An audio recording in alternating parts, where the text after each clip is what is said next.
Hi, I'm Dwayne of Revelation Cable, and this is the Beer and Gear Show, where we drink beer, talk about gear. We're with Michael Krasovech of Strum, the music store in Portland. Welcome. Thank you. I must say, when I came in here and I saw that you had beer on tap, I was pleasantly surprised, and the beer was awesome. And on top of that, I think it's a great idea, get people a little bit buzzed. They're more likely to buy some guitars. Sure, that always helps. Yeah.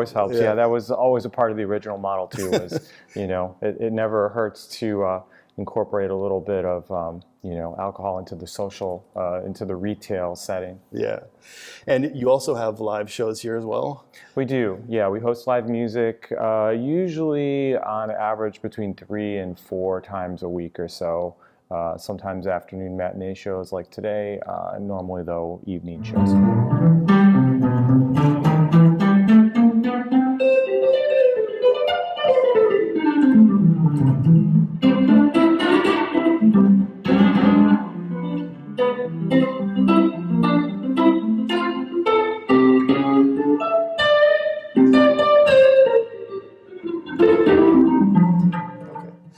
Well, why don't we start off with the beer? Can you tell us a little bit about this one? Yeah, this is an alt beer from a local brewery, Rosenstadt. They're a traditional German brewery here in town. They self-distribute all their product, so it's in really kind of small batch. They're doing smaller profile stuff, and they do a lot of like the restaurants in town and a few bars. It's not something that they make enough volume enough yet to package. So Okay. It's just something that you'd only find on draft. But Right. we're big fans of what they do. It's really like a really accurate, like special product, I think. Nice. Well, let's give it a try. Yeah. All right. Cheers.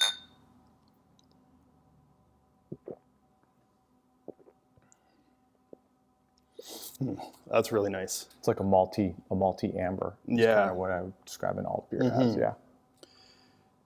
It's like almost like a German Scotch ale. Without all the alcohol. Yeah. Right. So tell me about how Strum came about.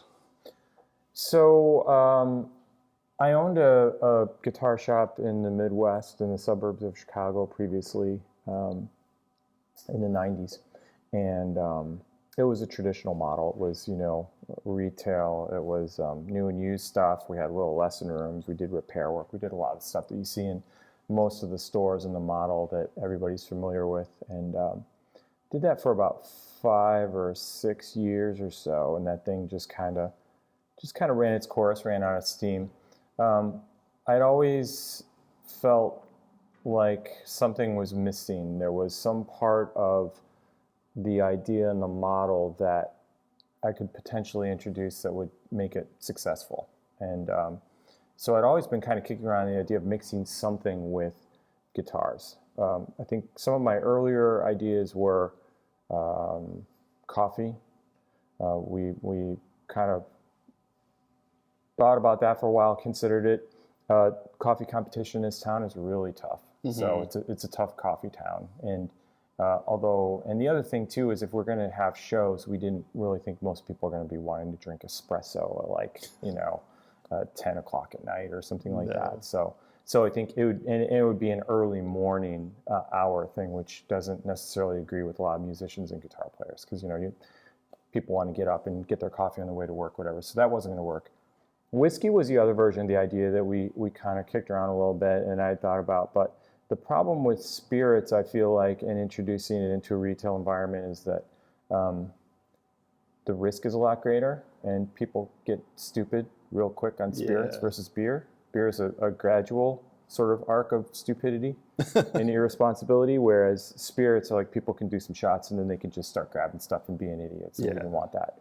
So, we kicked around the idea. I had thought about the idea for probably a good 5 or 6 or 7 years, and then we just sort of reached this point where we were ready to do something and find something for me to do, and this was an idea that I had that I presented. My wife, fortunately, happened to think it was a pretty cool and original idea, and so we started the plan of executing it. Okay. And is it primarily used like vintage equipment? It is. There's some, some of the newer accessories, with the exception of the accessories and some local builder instruments that would be new. Just about everything else in here is going to be used or vintage, however you define that, that starting point for that. Yeah, it's tough when you get older and somebody says 88 is vintage. Mm-hmm. Always makes me feel very old. Yeah. Yeah. And do you just purchase these instruments, or are you doing consignment as well? We're a mix of everything, really. So yes, we do have some consignment gear. We also, people love to trade gear, so we take a lot of stuff in on trade, and then we do buy instruments outright too. There was, of course, a big core of our inventory that we started with when we were developing the idea. When we knew that we were executing it, and we didn't have a spot yet, and we didn't have the build out completed, where I just gathered and hoarded all this gear that we were going to have for the shop. So there was a bedroom in our house that just kind of piled up with all this stuff that I was collecting for the idea. And that was kind of like our starting inventory was a lot of that gear, mm-hmm. that we just kind of bought, and I would search and scour Craigslist like everybody does, and Reverb, and find little deals, and I was just grabbing stuff. But now the model really kind of runs itself. There's enough, traffic of people bringing stuff in, trading stuff in, or, we've networked out to enough people that, kind of identify with the idea that they'll bring their consignment gear to us. Mm-hmm. So we get it all ways we can, really. Yeah. Well, it must be hard being a musician and having all this amazing gear come in. And you're like, I don't want to sell this. That definitely happens. It's very bad for the business model to do that as a regular practice, to keep everything that I'd want to keep. But the other angle to that is that I think when you've been doing this and you've been in this business long enough, you become very, very narrow-minded in what it is that you're looking for and what you like in things. At least that's the way it's been for me. I've developed a very specific taste about what I want and what I look for. And I'm not a hoarder collector where I have a room full of guitars at home. Mm-hmm. It's not really important to me. I like to pick a few things that are, really kind of resonate, that I connect with, and that's really kind of all that I need. So most of the time when stuff comes in that might have been interesting to me 10 years ago or 20 years ago, I can very quickly disqualify it for a variety of reasons right. now. So I'm pretty dialed in with what I want and what I like now. Well, that's great. Why don't we take a look at some gear? Sure. Yeah, that sounds good. So I'm a big Tele guy, and this was a holiday present from my wife this year. This is a Carson Hess, who is based in Michigan. He did a 52 Esquire build for me, and I've only had this for a few months, but I really love it. I'm a big fan of Telecasters, and I'm a really big fan of single coil guitars, and this is, it's about as simple as it gets. I guess if it had one knob and no switch, that would be simpler, but he does really, really cool stuff. It's a very thin finish. It feels very well loved and done in a very convincing way. It's got a really big neck on it. So this is really kind of my big player and my big personal piece. I play this pretty much every day when I have time now. Wow. So.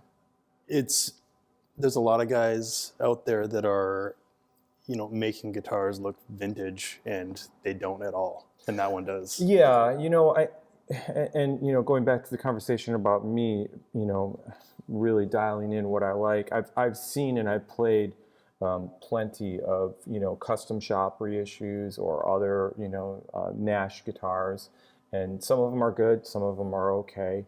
But I feel like, most of the time you can spot a phony relic job from 20 feet away. Yeah. And this is really fools a lot of people, Yeah. It's well done. It's very well done. Nice. So there's that. As a pairing, which we like to do here a lot at the store, pair beers with guitar. This pairs very nicely with the Carson Hess. It's a 53 Princeton. And a lot of people are not super familiar with this smaller profile, the earlier smaller cabinet. It's basically a Champ cabinet profile version of the Princeton.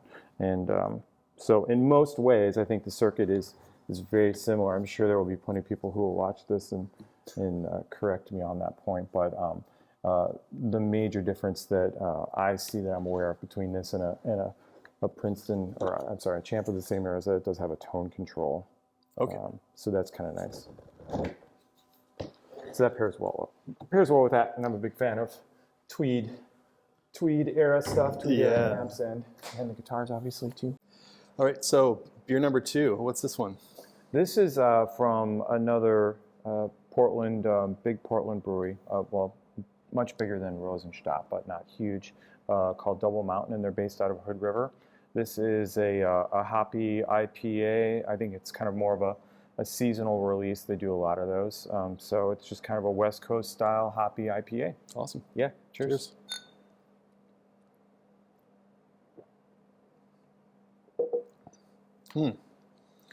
That's really smooth.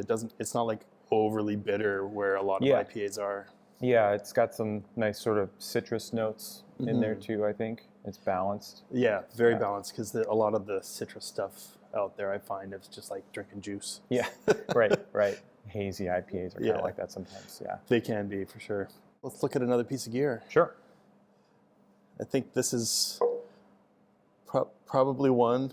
Careful. Yeah, right. Don't drop that. So here's the guitar that, is kind of one of a handful of things that we keep hiding behind the bar. We try to kind of limit too many hands from landing on this, and that's kind of how we can kind of manage that, is sticking some of those behind the bar there. But this is a 64 Strat. We've had a few of the 50s and 60s era Fender things in. This is, been pretty heavily played. It's all original. It's got your pretty obvious sort of clown burst. I know people like to call those, which, for better or for worse, makes it a very recognizable, era for the Fender Sunbursts. People seem to either love or hate them, but people don't really seem to do a very good job of copying it or mimicking it yet. So when you see one and it's real, it's usually pretty easy to tell that it's like a real, like period correct, like finish and sunburst on it, because for whatever reason, it's just seems to be difficult to nail these days. Yeah. So yeah, pretty lightweight. I'd say it's probably about, I don't remember exactly, but it's about right under 7, 6, 8, something like that.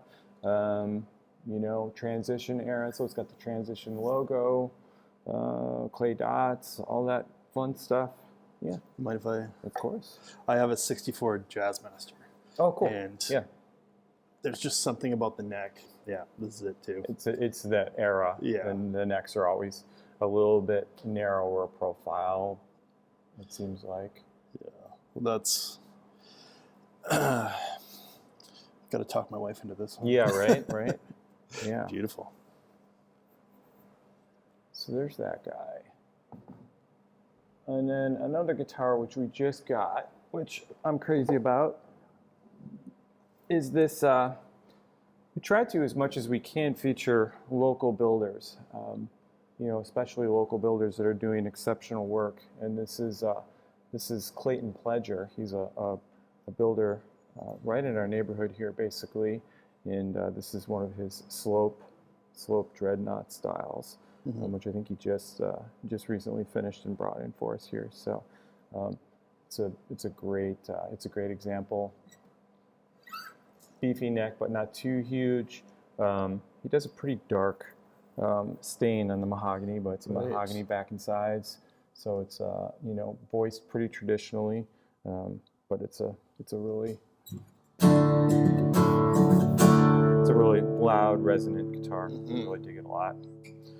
It's great. I like the open back tuners there. Yep. real classic looking with the Waverly style.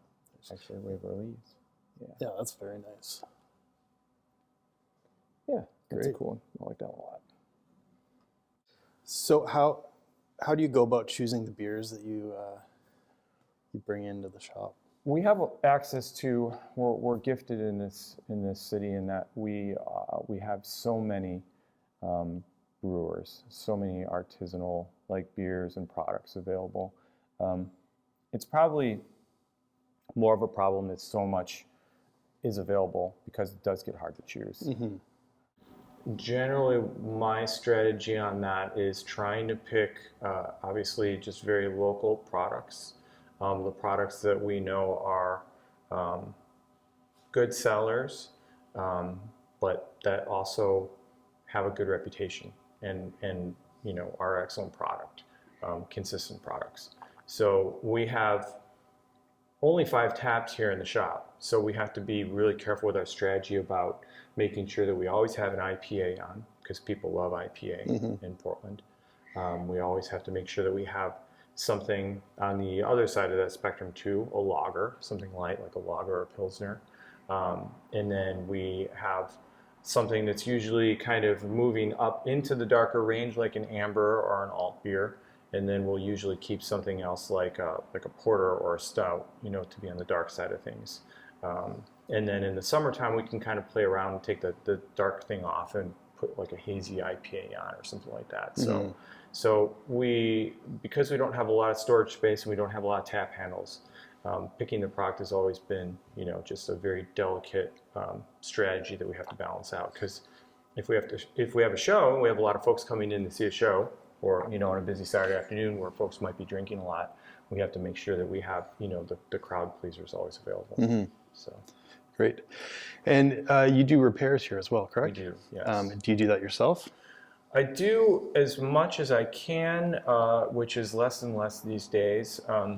So the problem, most successful repair models are a guy in a room without necessarily a retail space sharing it, where he can just kind of, turn his head down and just run through them, and do them. And I don't get that time available to me here.